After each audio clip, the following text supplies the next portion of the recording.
Artificial intelligence, machine learning, blockchain, digital transformation, Industry 4.0, or maybe I should say Industry 4.5. So many buzzwords, so much emerging technology, and for many, so much overwhelm. Today, I'm talking with someone who's right in the middle of it all.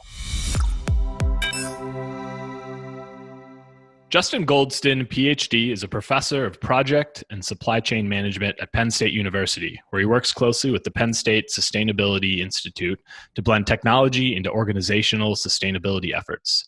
Dr. Goldston has over 20 years of experience working with organizations worldwide on business performance improvement, organizational change, and enterprise-wide digital transformation initiatives. He's the author of multiple peer-reviewed journal articles on supply chain management and emerging technologies, of critical success factors in ERP implementations, and is a 5-time TEDx speaker. Dr. Goldston has led and assisted in the development of supply chain management, sustainability, and business analytics programs at Georgetown University, Texas A&M University, the IUBH University of Applied Sciences in Germany, and North Carolina Wesleyan College. He is also an executive on the International Standards Board at the International Supply Chain Education Alliance and has evaluated doctoral programs for the Department of Higher Education while serving on the Management Advisory Board at various higher education institutions. Justin, welcome to the show. Thanks for having me, Joe. Well, you've got quite the resume there, I must say. So before we get into it, I was hoping you could tell our listeners a little bit about your journey and how you wound up inside this world of supply chain management. So I would say that a lot of people, I may be an exception, where a lot of people within the supply chain discipline said that they didn't have any formal education within supply chain management. I was a computer science major my first semester at North Carolina A&T, and I was on a baseball scholarship. And I've told this story before. And in the second semester we would travel out of town. So we had mandatory computer labs on Wednesdays. So I went to the dean of the program and said, we travel for baseball on Wednesdays. I can't have these computer labs. He said, well, make a choice between baseball or computer science. I said, you're not paying for my scholarship, so I'm out. Yeah, so one of my teammates was in the supply chain program at North Carolina A&T, and we would get additional scholarship money on top of our scholarship, on top of our baseball scholarship. So as a broke college student, absolutely. So as I began within the actual course content focused on supply chain management, I said, this stuff sounds familiar. And because my father was a plant manager, so I used to work in the factory, count inventory, things like that. So I get it, so I could dig it. so I continue on, and the rest is history from a supply chain management perspective. I went on to be a management consultant, primarily working with manufacturers and distributors, and then went to the Penn State University to get my master's in supply chain, and I've been loving every minute of it since then. That's great. Well, for those who are listening here, we're recording this during the final weeks of 2020, and it's been quite the year for all of us. And thank God. Yeah, no kidding, huh? Ready to just kind of charge forward into the new year. Not that the December to January is it's more symbolic than anything, but right, hey, we're going in the right direction, hopefully, right? So, but for someone working smack in the middle of supply chain management, I imagine you've seen some disruptions this year that you probably couldn't have seen coming necessarily, or maybe you could have if you're some kind of prophet. But it's been a wild year on that front too. I know from working with so many manufacturers, and so I'm just kind of curious. Could you speak to what you've observed during 2020 and how it's going to change things for manufacturers as we, fingers crossed, to move into a post-COVID world sometime in this new year? I want to keep it on a positive note. We've had a lot of negativity with the pandemic. I've been speaking with leaders of organizations. I've been speaking with researchers within higher education ever since March. And I first wanted to start off by saying that I thank all the service members for their service, within the healthcare industry, within the supply chain industry. because there's a lot of people behind the scenes that have been doing a lot of amazing things. So we've seen some good things come out of this. We have seen people coming together. We have seen a lot of empathy, which is good. But my hope is that we can continue with all of this once we emerge out of this pandemic. But pre-COVID, we had a lack of trust among business partners within business, not just supply chain, just in business in general. And this pandemic has brought everyone together, and we've seen some good things come out of this. We have seen some good opportunities come out of this. From a technological perspective, we have seen the acceleration of these emerging technologies in terms of artificial intelligence, machine learning, and things like that, where artificial intelligence and machine learning has had a positive impact on finding the vaccine, which is being distributed from a supply chain perspective as we speak. So I've seen some good things come out of this, and I hope that we can continue with these amazing things going into 2021. But I am glad 2020 is over because it is symbolic. I think we all are.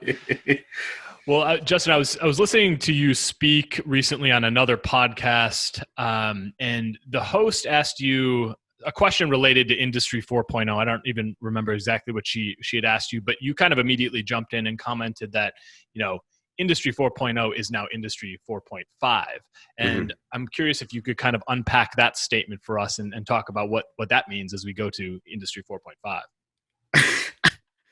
I've been getting that question. So again, another positive thing to the pandemic is I've been invited to a number of international conferences, given that these international conferences are now virtual. And I have been talking about Industry 4.5 often. And I've been getting a lot of questions on it. But my reasoning, my justification is that Industry 4.0 was introduced, the term Industry 4.0, the vision of Industry 4.0 was introduced in Germany about 10 years ago, right? We were talking about smart factories. We were talking about the Internet of Things. But we did not have any mention of artificial intelligence, machine learning, and blockchain.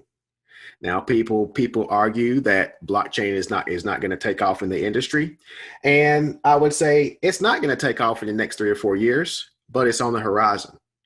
And it's on the horizon because once we have had the industry-wide adoption of artificial intelligence and machine learning, which we're seeing now. And if you don't adopt that solution, you're going to get left behind, in my opinion, right? Because we have seen the positive impacts to this solution. We are addressing the cybersecurity concerns right now. We are addressing the bias right now. We are addressing the trust right now. So we're continuing to improve the solution, but my argument was that we had no mention of these technologies that are going to transform the industry. We said that IoT transformed the industry. I think that artificial intelligence is going to be bigger than this IoT phenomenon, in my opinion. So that's why I refer to the term of Industry 4.5 instead of Industry 4.0. Now that makes sense. Kind of an evolution and more technology getting layered on. I didn't get a 5. I didn't get an Industry 5.0. Okay. Yeah, we'll save that for a few more years, maybe. That was a stretch. That would be a stretch. Yeah. Say 4.5. Yeah. All right. No, I like that. Well, I know that you're filled with knowledge in the realms of automation, robotics, AI, machine learning, blockchain. Like this is kind of your world, and just as all of these technologies continue to emerge and evolve and create opportunity, they also create fear for many about what will happen to jobs. And I think there's sometimes a conception about maybe what it's going to do to the workforce in some ways, at least. And so I'm just kind of curious, what's your perspective on how the workforce will be impacted, or maybe I should say continue to be impacted as these technologies become more and more advanced and more prominent in the manufacturing industry? I say often in my conference presentations that AI is truly augmented intelligence. What I mean by that is that you're around my age. So people my age, I always tell them that, when we talk about AI, we're not talking about Will Smith and iRobot. We're years away from that, but so we're not going to, in the coming years, we're not going to have robots making their own decisions. You still need humans to program these AI solutions, right? We still don't have the trust of these solutions where we still have to confirm. They're only AI is only a tool. AI is only a tool. I'll say it one more time. AI is only a tool. That's all it is, right? To assist us into decision-making for manufacturing organizations. So that's why I refer to it as augmented intelligence. Machine learning is only a tool. It will only assist us in making those managerial decisions.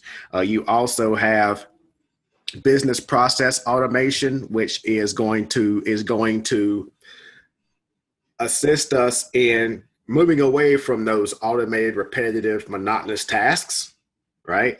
So when it comes from a workforce perspective, because a large majority of the workforce is going to retire in the next few years, organizations are going to have a difficult time finding employees that want to work these labor intensive jobs. The students graduating high school, the students graduating college, they don't want to work in a factory. They want the automation. So because of that workforce gap, organizations are going to have to depend on business process automation, robotic process automation, artificial intelligence, machine learning to perform the task that's currently being done by workers. So one thing I always talk about is that the workers have to embrace this technology. It's going to make their jobs easier, and it's going to create more opportunities for them. Perfect example. I did a panel discussion with an executive from the insurance industry, and he said those individuals who used to walk on the roofs of the Home Depots and Lowe's to insure those buildings, he said literally risking their lives, they now fly drones. Because drones are using technology to see the insurability of those buildings. They were trained to be drone pilots, and now they're being paid more.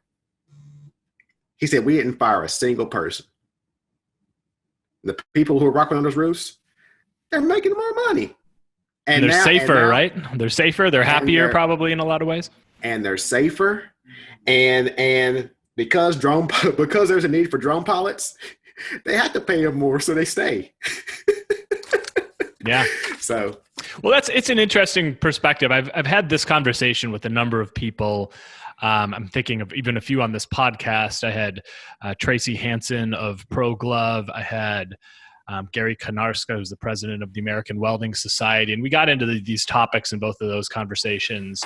And I think that there's this fear out there that, you see new technology coming and people immediately think I'm going to get replaced by technology or a robot. And I think what the pattern that I seem to be seeing and hearing from people is that it's not that people are being replaced, but it's that their roles are being shifted and efficiencies are being created.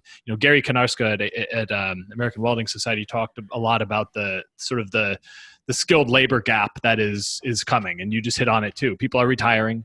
Mm-hmm. Young people entering the workforce they don't want to do the dirty jobs. And so what are we going to do? The work has to get done, right? So that's kind of, it seems to be a pattern of things I'm hearing, that we should be embracing this technology and figuring out how to integrate it as opposed to being scared of it and worrying that it's going to take jobs. And what's your response to that? I think it's all about embracing the technology because it's here.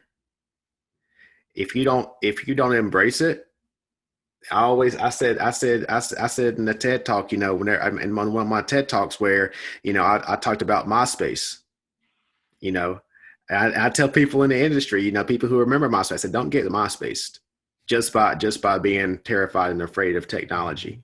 Don't get MySpace. Don't get Blockbuster. Yeah.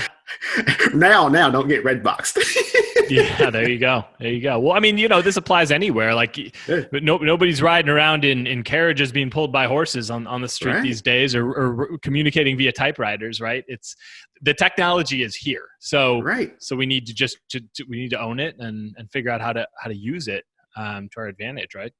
Because it's only gonna. I see people will argue because they'll call out the 2 or 3 breaches, or two or three situations where AI failed, but they don't call out the thousands of successes. They don't call out the positive impacts it had on the pandemic.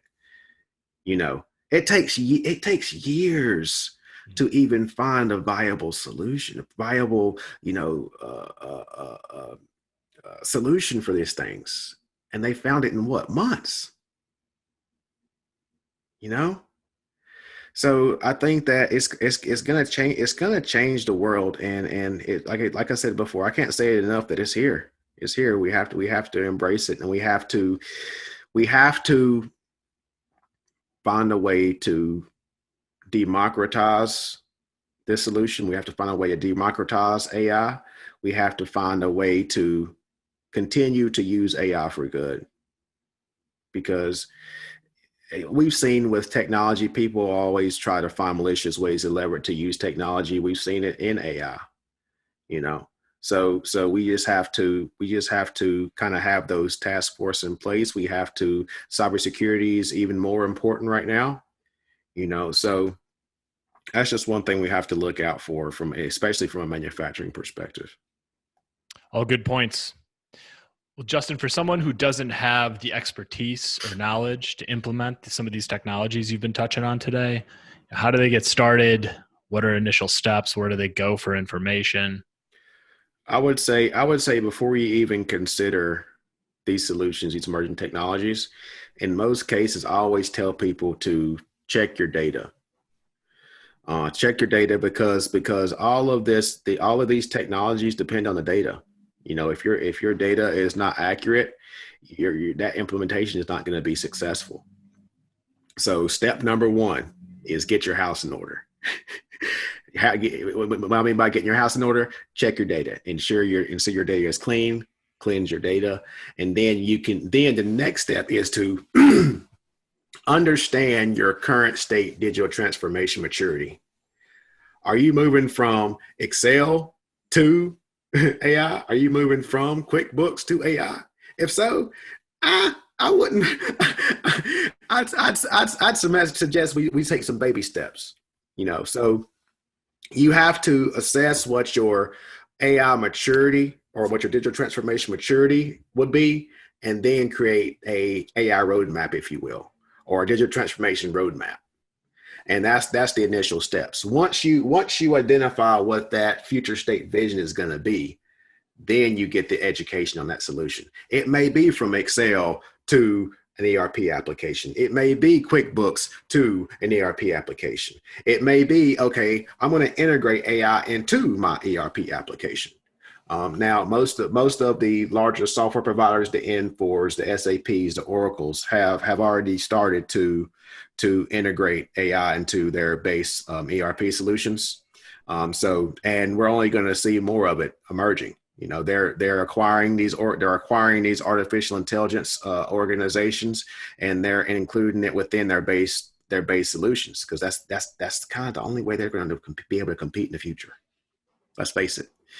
So it's here, and I think that some of your existing solutions that you currently have, can have these AI solutions already integrated if you're in that ERP maturity, within your current organization. Are there any resources you'd recommend? I always try to make this actionable for people, getting off this call saying, all right, or off of this, listening to this podcast and thinking, I need to start learning more about this, at least educating myself. Anywhere you would point them? YouTube University. Yeah. YouTube is an amazing starting point. So some of the conferences I spoke at have already uploaded and published some of my presentations on YouTube.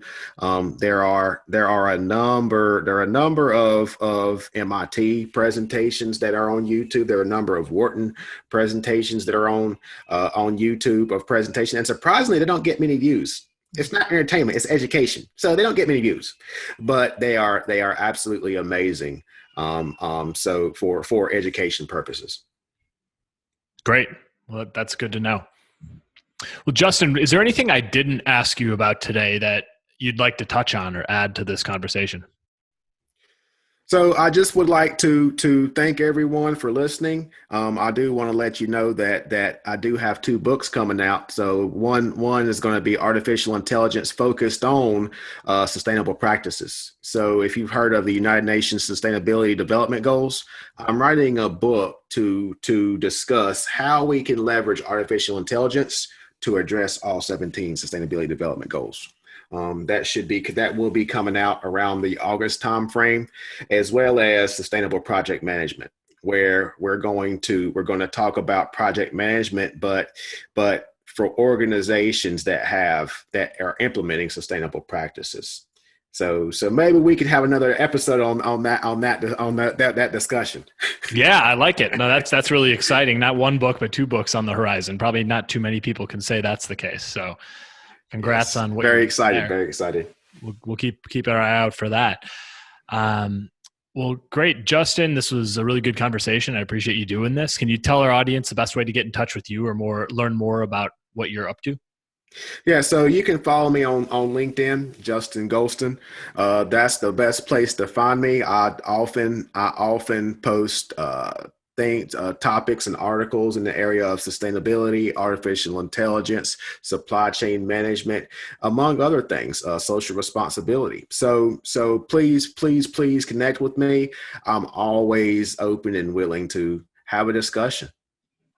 Perfect. Well, Justin, thanks again for taking the time to do this today. And for the rest of you, I hope to catch you on the next episode of The Manufacturing Executive.